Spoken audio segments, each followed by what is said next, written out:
낚시질 할 때, 낚시꾼이 낚시질을 할 때 가장 즐거울 때가 언제인지 혹시 아세요? 예? 거기가 낚시를 물 때? 그 감초? 아니면 얼척을 잡아서 당길 때? 설교는 듣고 계십니까? 낚시꾼이 낚시질 할 때 언제가 가장 즐거운지 말해봐요. 예? 틀려. 네, 답을 가르쳐 드릴게요. 낚시꾼이 낚시질하러 가서 낚시질할 때 가장 즐거울 때가 언제냐?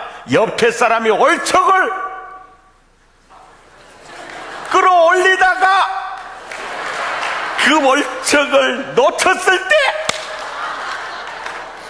그때 가장 즐겁다는 거예요.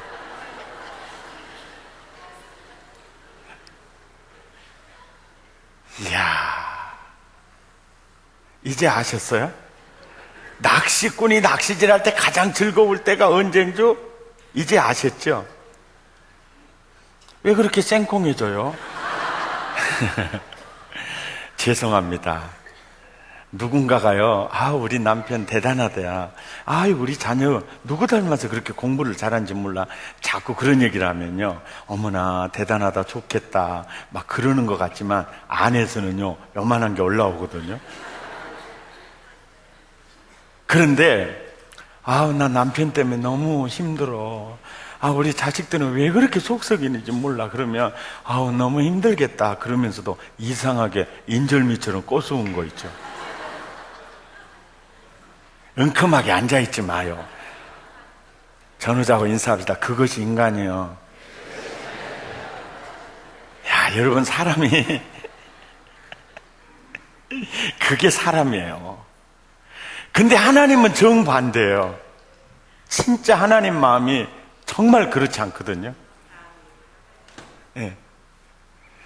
야, 그래서 인간의 마음을 탈해가지고 하나님의 마음을 가지고 사는 게, 참, 하나님은 신자나 불신자를 떠나서 하나님의 마음을 가지고 사는 자에게 복을 주시고요, 글을 들어서 쓰신 것 같아요. 사실 우리나라는요, 참 좋은 대통령들을 많이 만났다. 사실 우리나라요, 대한민국 건국 이래 이승만 대통령, 윤보선 대통령도 진짜 고마운 분이에요. 왜냐하면 내가 감당하기 어렵겠다 그래갖고 물러나 버리거든요. 참 진짜 고마운 분이에요. 어떻게 보면 박정희 대통령, 또 전두환 대통령, 여러분 노태우 대통령을 물 태우라 가는데 진짜 그분 물을 아녔습니다. 예, 김대중, 김영삼 다 참 그때마다 참 필요한 대통령이었다 생각이 들고, 또 우리나라 기업인들이 참 그 기업가 정신을 가지고 있는 참 이병철 회장님이나 또 정주영 회장님이나 참 공경에 처해서 참 힘들게 된 그 대우 김우중 회장님이나 이런 분들 보면 참 올바른 기업가 정신을 가지고 있었어요. 우리 목사님은 상당히 보수적이라니까 가진 자들을 너무 좋아한 것 같아. 이런 마음이 약간 여러분 안에 이렇게 들어오면 여러분의 생각을 좀 바꿔야 돼요. 왜냐? 띠들고 으쌰으쌰 하는 것만 애국이 아니라 진짜 애국은요, 일자리 많이 만들어서, 그게 진짜 애국이에요. 예? 진짜 애국은 세금 많이 낸 사람 애국자입니다. 사실 그 세금이 영세민 보호 이렇게 살아갈 수 있도록 그 돈이 가는 거지 않습니까? 그런데 우리나라 기업인들 중에 저는 이병철 회장님을 참 존경하는데요. 왜 그분을 존경하느냐? 그분이 처음에 마산에서 삼성상해로 가게를 시작을 했는데 나는 우리나라에서 난 제일 돈을 많이 벌어야 되겠다. 그 꿈을 가지고 장사를 시작을 하다가 1950년도 6.25가 터져서 그 6.25의 그 고통 속에서 생각이 완전히 바뀝니다. 어떻게 바뀌냐면, 야, 나라가 힘이 없으니까 이렇게 비참하구나. 그래서 그때요, 그분의 생각이 이렇게 바뀌어요. 나는 나라를 부강하게 하는 난 장사를 해야 되겠다. 그래서 내가 장사를 하는 것은 돈을 벌기 위한 게 아니라 나라를 좀 부강하게 해야 되겠다. 여기서 혀를 깨뭅니다. 저는 그렇게 생각해요. 하나님은 사람을 쓰시는 것이 아니라 그 사람의 생각을 쓰신다. 생각을 쓰신다. 제가 신학생 시절에 그때 한국에서 제일 큰 교회가 영락교회였어요. 한경직 목사님이 심호하고 있었습니다. 그런데 한경직 목사님이 설교를 들으면 굉장히 설교가 부드러워요. 그런데 그 주변에 있는 어떤 목사님들 설교를 들으면 서론부터 눈물이 쏟아졌어요. 그래서 제가 이 의문점이 생겼어요. 야, 이 목사님은 서론 설교 들을 때 눈물이 쏟아지고 회개의 문이 열리고, 야, 정말 설교 잘한다. 그런데 한경직 목사님 설교는 참 부드럽고, 야, 듣기는 너무 좋다. 그런데 눈물이 쏟아지거나 그러지 않더라고요. 그래서 내 개인적으로, 야, 참 교회가 이렇게 커지게 되는 게 기적이네. 그리고 정말 그 어떤 분의 설교를 들으면 첫 시간부터 회개하면서, 야, 이 교회는 왜 영락교회보다 적지? 적어도 엄청 적네? 그게 이제 의문점이었어요. 그 의문점이 수십 년이 지난 다음에 한경직 목사님이 낙원으로 이민 간 다음에야 깨달았어요. 뭘 깨달았느냐? 그 한경직 목사님은요, 공적 사명이, 공공성에 사로잡혀 있었어요.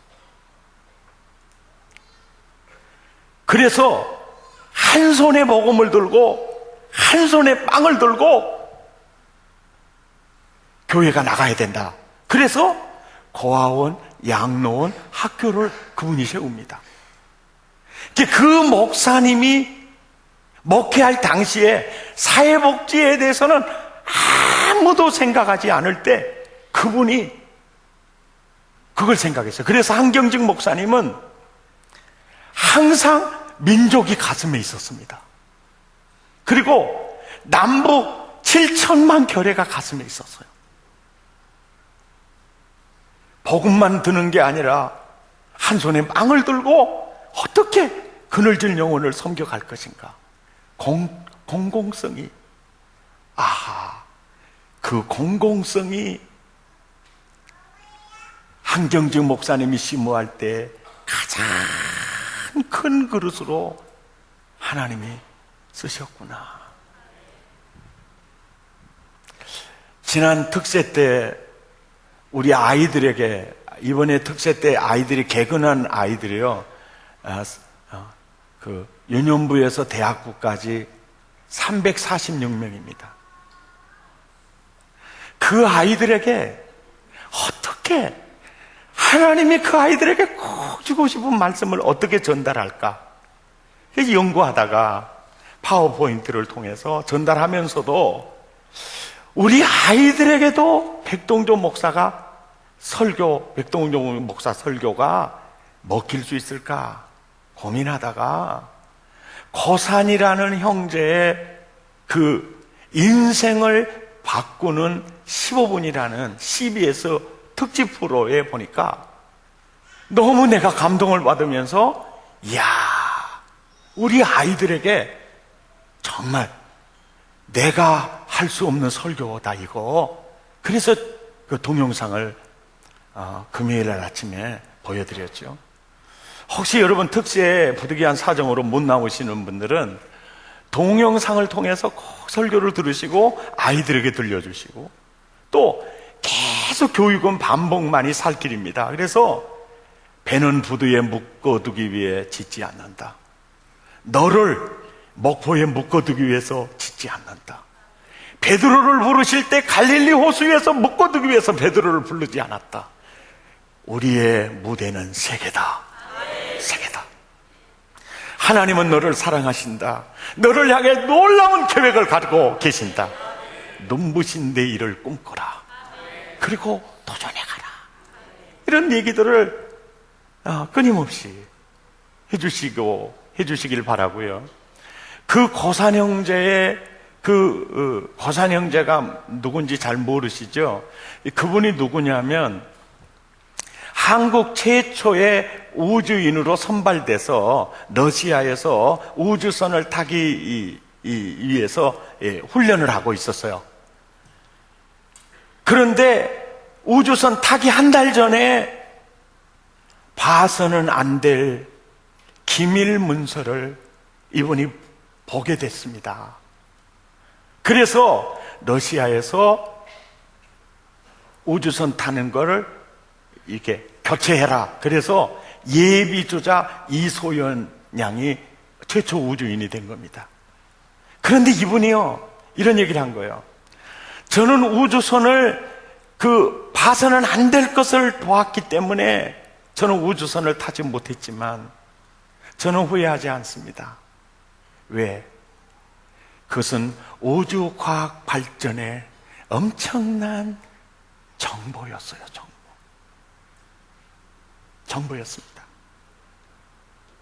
저는 후회하지 않습니다. 그러면서 그 형제가 이렇게 강의를 하는 중에 보면 제가 크게 감동받은 게 뭐냐면, 내가 이 국가에서 주는 이 비용으로 내가 공부를 했는데 내가 이 국가에 어떻게 기여할 것인가? 한국은 지하 자원이 풍부하지 않기 때문에 과학 기술만이 이 나라의 자원인데 내가 어떻게 기여할 것인가? 이 공공성이요, 그것이 내 마음을 사로잡았습니다. 네. 노래를 잘하면 노래를 잘하는 사람을 위해서 그 사람이 노래를 잘하는 달란트를 하나님이 주신 것인가? 아니면 그 노래를 듣는 사람을 위해서 하나님이 그 사람에게 노래를 잘하는 달란트를 주신 것인가? 여러분, 누구를 위해서 그 사람에게 노래를 잘한 달란트를, 재능을 주신 겁니까? 설교는 듣고 계십니까? 눈 뜨시기 바랍니다. 목사님, 저는요 신령하게 눈 감고 말씀을 듣습니다. 아이고, 2번 신령했다가는 잠잡니다. 따라서 합시다. 설교는 눈으로 들어야 됩니다.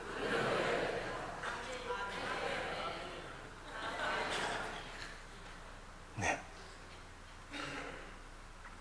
자, 하나님이 노래를 잘할 수 있는 재능을 주신 것은 그 사람을 위해서 주는 거예요? 노래를 듣는 사람을 위해 주는 거예요? 맞히셨어요. 대단하시네요. 사랑의 교인들은 답은 끝내주게 맞춥니다. 자, 하나님이 남다르게 돈을 버는 지혜를 주셔서 돈을 많이 벌었어요. 그러면 그 사람을 위해서 그 달란트를 주는 겁니까? 다른 사람을 위해서 주는 겁니까? 그래서 복 속에 공적 사명이 담겨 있다는 거예요. 복 속에. 아멘이죠? 바로 그게 담겨 있다는 거예요. 오늘 이 성경 본문이요, 아주 중요한 성경 본문입니다. 정말 이 말씀 잘 들어보시기 바랍니다. 율법사가 예수님을 시험하기 위해서 와가지고 묻는 질문입니다. 선생님, 어떻게 하면 내가 영생 얻을 수 있습니까? 구원 상담을 하는 거예요. 불순한 의도를 가지고 물었지만 예수님은 정말 그 율법사가 구원받기를 원하셨어요. 왜? 예수님 양손과 발에 못을 박는 그들을 위해서 하나님, 저들이 하는 것을 몰라서 저 죄를 범하고 있으니 저들의 죄를 용서해 주십시오.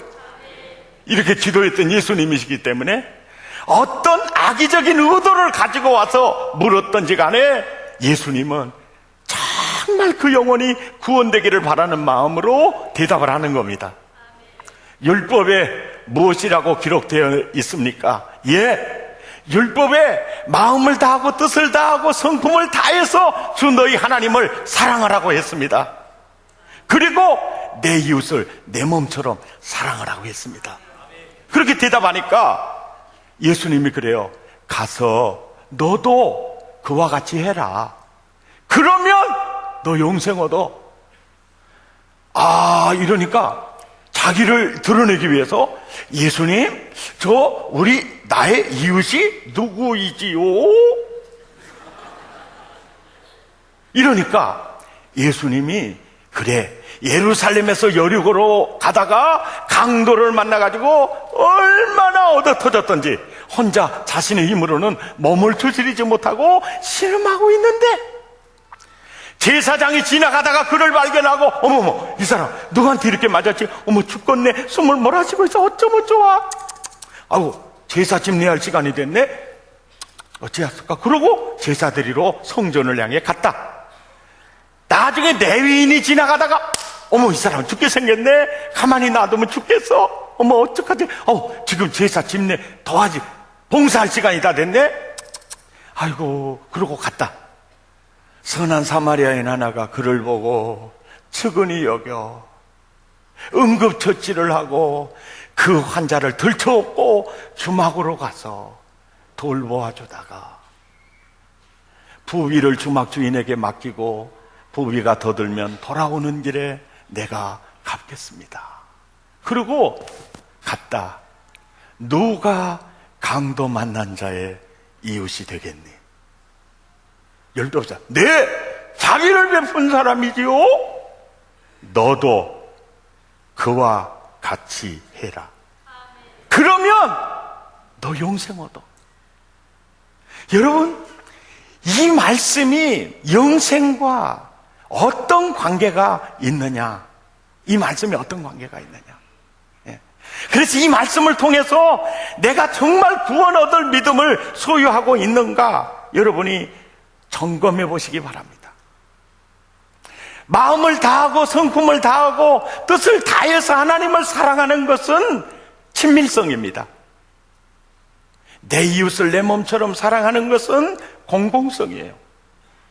그런데 중요한 건 뭐냐면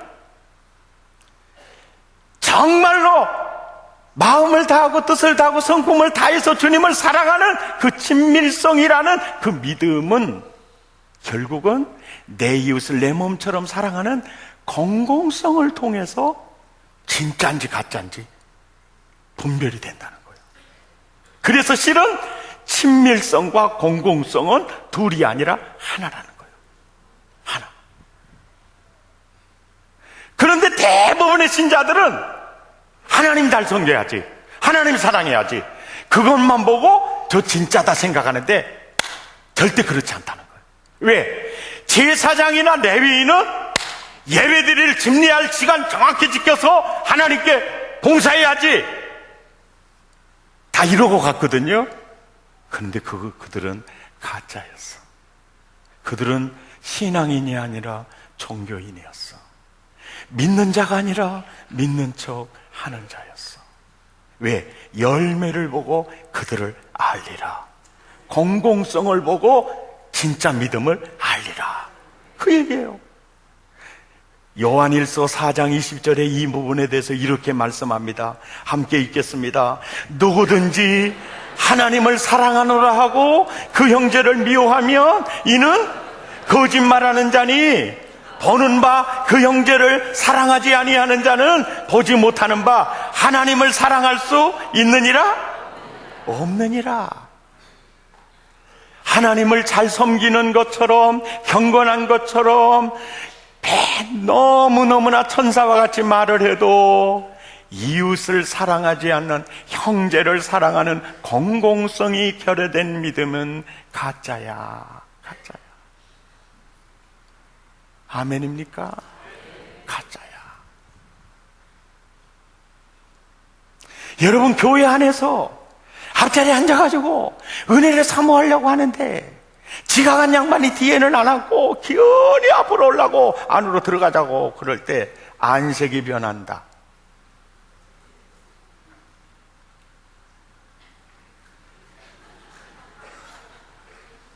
옆 사람 눈을 쳐다봐. 혹시 집이가 그런 거 아니야?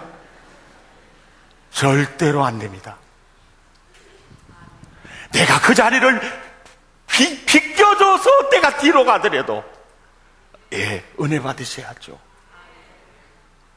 그래서 하늘산의 이천석 목사님이 그런 거예요.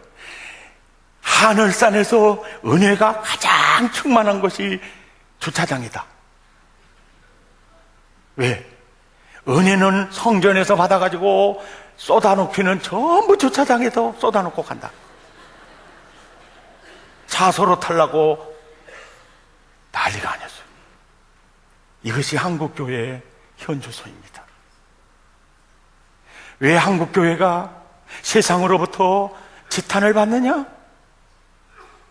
공공성을 무시했기 때문입니다. 은혜 안에 공적 사명이 있는데 그걸 무시한 거예요. 따라서 합시다. 친밀성과 공공성은 둘이 다 하나다. 하나다. 더 구체적인 증거 구절입니다. 야고보서 1장 27절입니다. 시작. 하나님 아버지 앞에서 정결하고 더러움이 없는 경건은 과부를 그 환난 중에 돌아보고 또 자기를 지켜 새 속에 물들지 아니하는 그것이라. 여러분, 이 구절을 자세히 보세요. 저는 이 구절을 보면서 이해를 못했어요. 경건이 왜 고아와 과부를 돌아보는 거냐? 저는 이해를 못했어요. 새 속에 물들지 않고 하나님과 건강한 관계를 갖는 것이 경건인 줄 알았거든요. 이 말씀이 언제 깨달아졌느냐? 참 오랜 세월 후에 깨달았는데요. 이 말씀이 뭐냐면 진짜 경건은 친밀성 그리고 공공성의 균형이라는 거군요. 정말 수직적으로 하나님을 사랑하고 그런 사람은 결국은 이웃 사랑하는 사람으로, 공공성으로 이게 균형을 이룬 경건이라는 거예요. 아멘입니까? 자, 그런 은혜. 은혜 속에 공적 사명이 들어있고 친밀성과 공공성은 하나다. 하나다. 지난번에 이명박 대통령 4분 추석을 맞이해서 2년 전에 아침마당의 대담 프로에 나와서 하는 말 중에 이 말 기억하실 겁니다. 아침 끄니거리도 없어서 자식들에게 죽 써먹일 양식도 없는 양반이 새벽이면 애들 두드러 깨가지고 기도를 하면서 기도하는 내용이 나라와 민족과 사회를 위해서 그렇게 목이 터져라고 기도를 하고 자식들을 위해서는 기도하는 둥 마는 둥 하고 끝나. 그 기도를 20년 들었는데 그랬대잖아요. 주제를 알아야지. 끄니거리도 없는 사람이 무슨 나라? 그랬는데 여러분, 그 어머니 최태원이라는 여사, 할머니로부터 어머니로부터 3대째 신앙이고 모태신앙이요.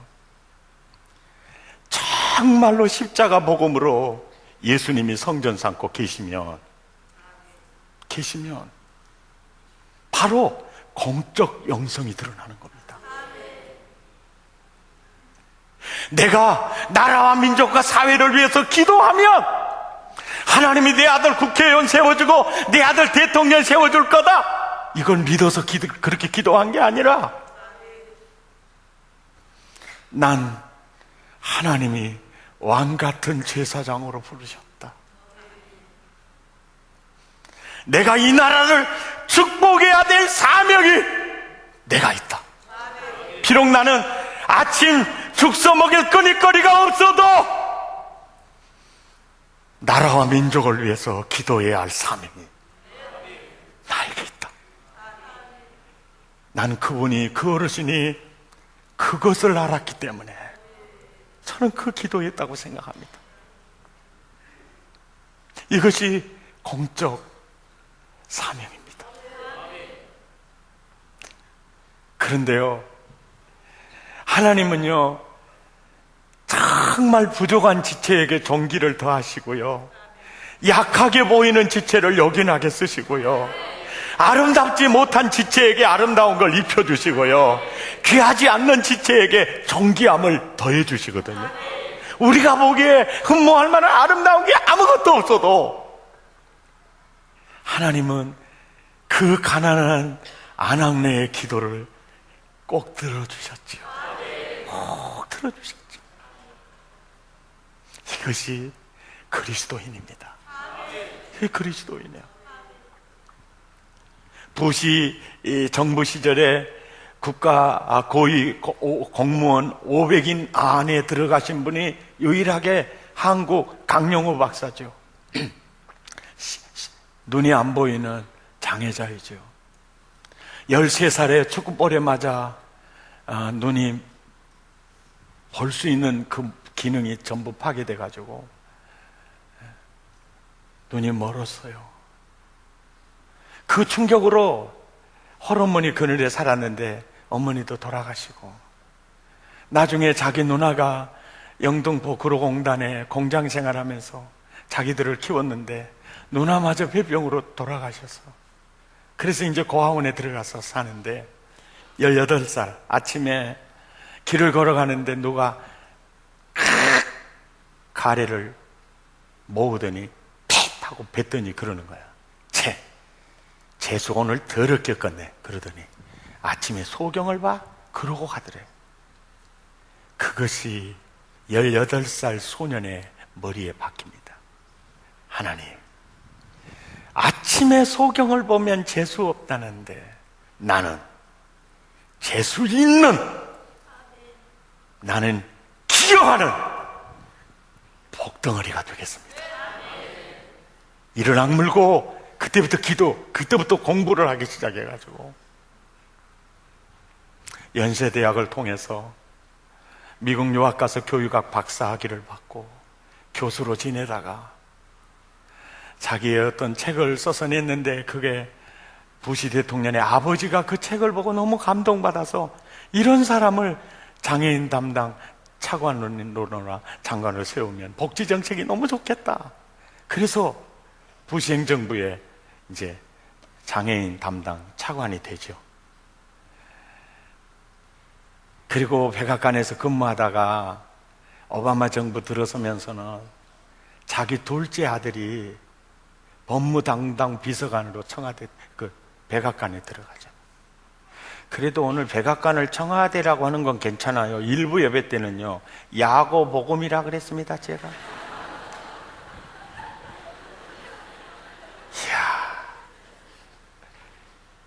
그래가지고 야고보서를 야고복음이라고 그래가지고 내가 잘못했다고 해놓고 또 야고복음이라고 또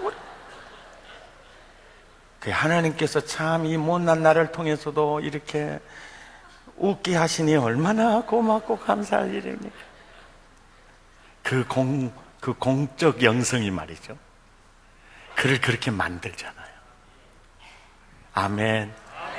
그래서 하나님이 나에게 생명 주신 거 또 다른 사람에게 생명의 복음 전하라고, 하나님이 나에게 물질 주신 거 어려운 이웃 섬기라고.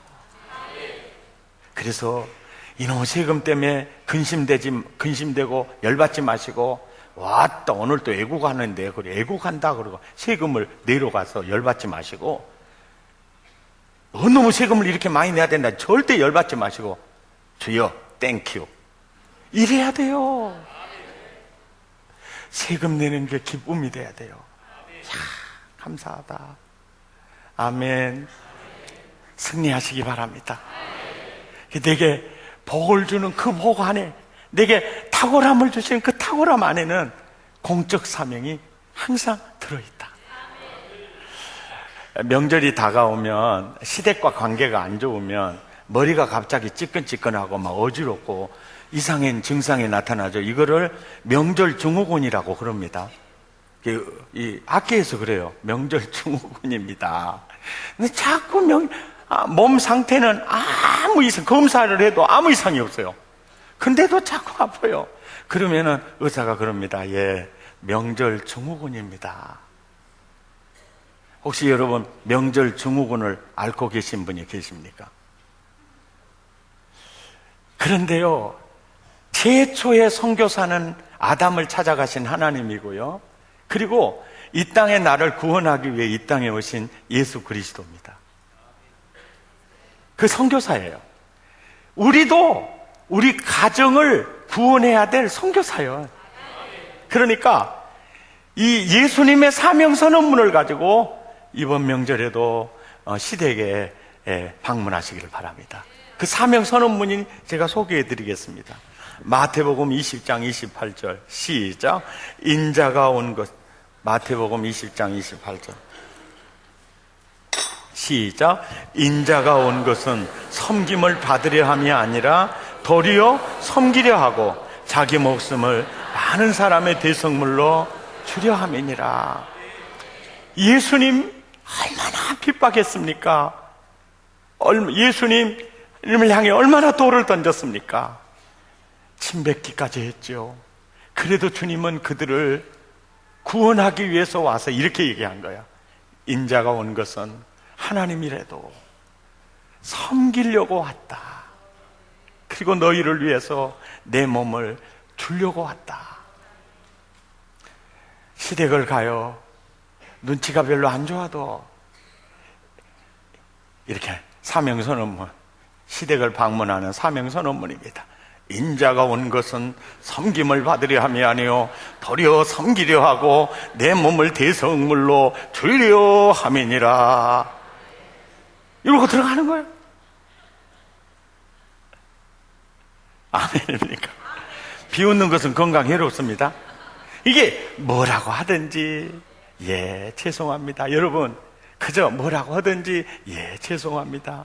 제 생각이 짧아서 그렇습니다. 제가 부족해서 그렇습니다. 바로 하나님이 그 가문을 여러분에게 맡기셨어요. 너는 축복할 사명이 있다. 너는 섬김을 통해서 그 구원해야 될 사명이 있다. 핍박이 와도 환난이 와도 예, 그들은 나를 향해 미움의 방사선을 쏘더라도 나는 사랑의 예, 미사일을 발사하면서 승리하시기를 바랍니다. 한번 따라서 합시다. 나는 세상에 미워하는 사람이 하나도 없다. 그러면 미워하는 사람이 없어져요. 그 왜 내 주변에는 이렇게 나를 괴롭히는 물건들만 있다냐? 그러면 나를 괴롭히는 물건들로 가득 채워져 버리면 또 그러는 거예요. 아우, 내 주변에는 어째 이렇게 뜯어먹을 놈들만 있다냐? 그러면 전부 삼양천에 잉어까지 와서 나 뜯어먹으려고 달라고.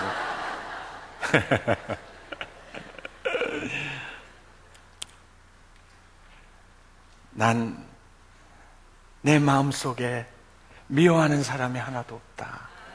그렇게 해주세요. 그러면 다 그렇게 됩니다. 아멘.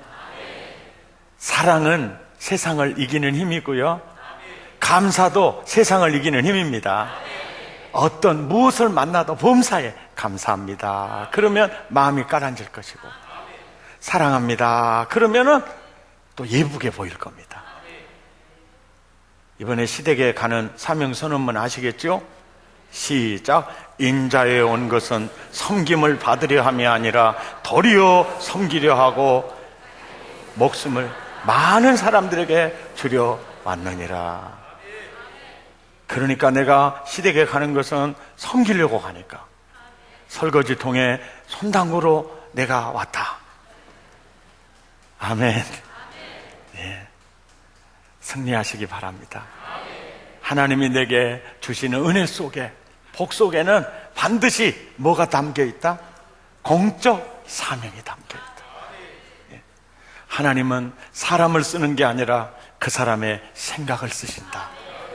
이런 사랑의 그릇이 커질수록 하나님이 여러분 더 크게 놀라우게 사용하실 줄 믿습니다. 찬양하겠습니다.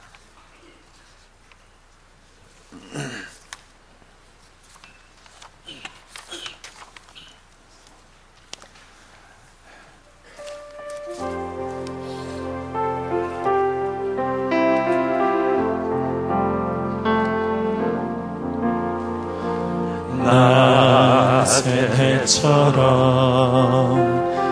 밤엔 달처럼 그렇게 살 순 없을까?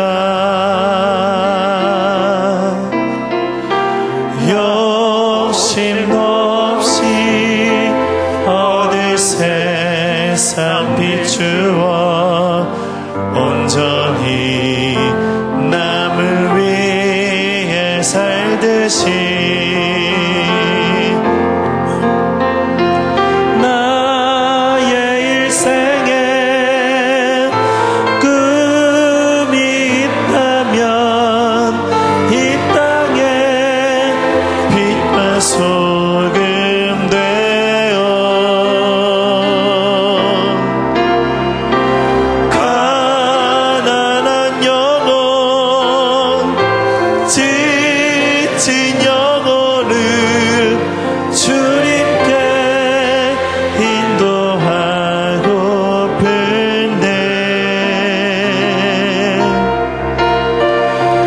나의 욕심이 나의 못난 자아가 언제나 커다란 짐 되어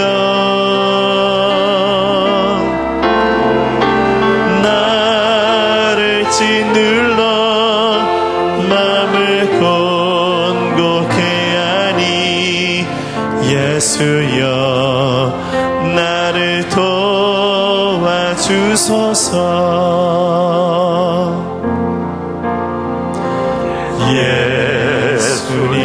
예수님처럼 아멘입니까? 바울처럼 아멘. 그렇게 살 순 없을까?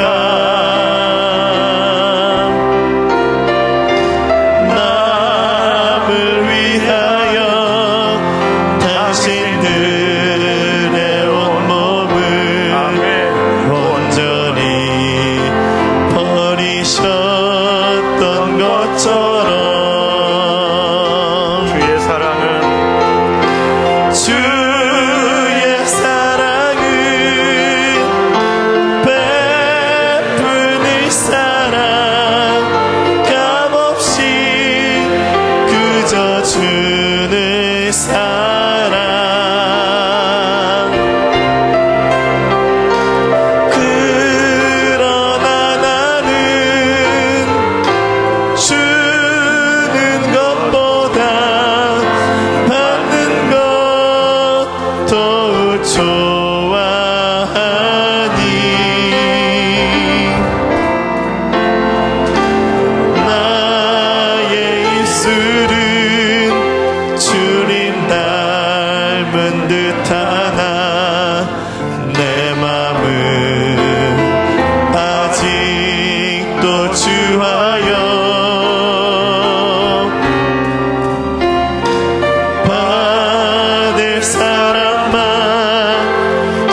기도하겠습니다.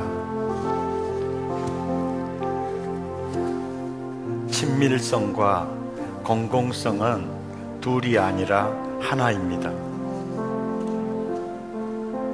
친밀성의 지수는 공공성의 열매를 보고 알 수 있습니다. 그래서 주님은 누구든지 하나님을 사랑하노라 하고 그 형제를 미워하면 이는 거짓말하는 자니 보는 바 그 형제를 사랑하지 아니하는 자는 보지 못하는 바 하나님을 사랑할 수 없느니라. 하나님 앞에서 정결하고 더러움이 없는 경건은 고아와 과부를 그 환난 중에 돌보는 것이다. 바로 공공성을 통해서 친밀성을 알게 되죠. 오늘 이 본문을 통해서 율법사에 바로 종교인이 진정한 믿음의 소유자가 아니라 자기중심적 삶으로 가짜 믿음을 선한 사마리아인의 비유를 들어서 보여주고 있죠. 제사장과 레위인은 누가 봐도 하나님을 가장 잘 섬기는 사람들처럼 보였는데 실은 이웃을 외면하는 것을 보고 가짜라는 것을 드러내고 있죠. 오늘 열심히 기도하고 예배드리고 하나님 중심으로 산다고 매진하는 분들 안에도 이런 신앙의 문제, 불균형의 문제가 드러나고 있죠. 복 안에는 공적 사명이 들어있고 친밀성과 공공성은 하나이며 이웃과 지역과 민족을 사랑하는 지수만큼 하나님은 나와 여러분을 사용하게 될 줄 믿습니다. 이 말씀을 통해서 내가 종교인인지 신앙인인지, 내 믿음이 진짜인지 가짜인지, 믿는 척하고 사는 자인지 믿는 자인지 여러분 내면을 들여다보고 오늘 이 시간 주님을 붙드실 수 있기를 바랍니다. 우리 다 같이 마음을 토하고 입술을 열어 기도하십시다. 고마우신 하나님,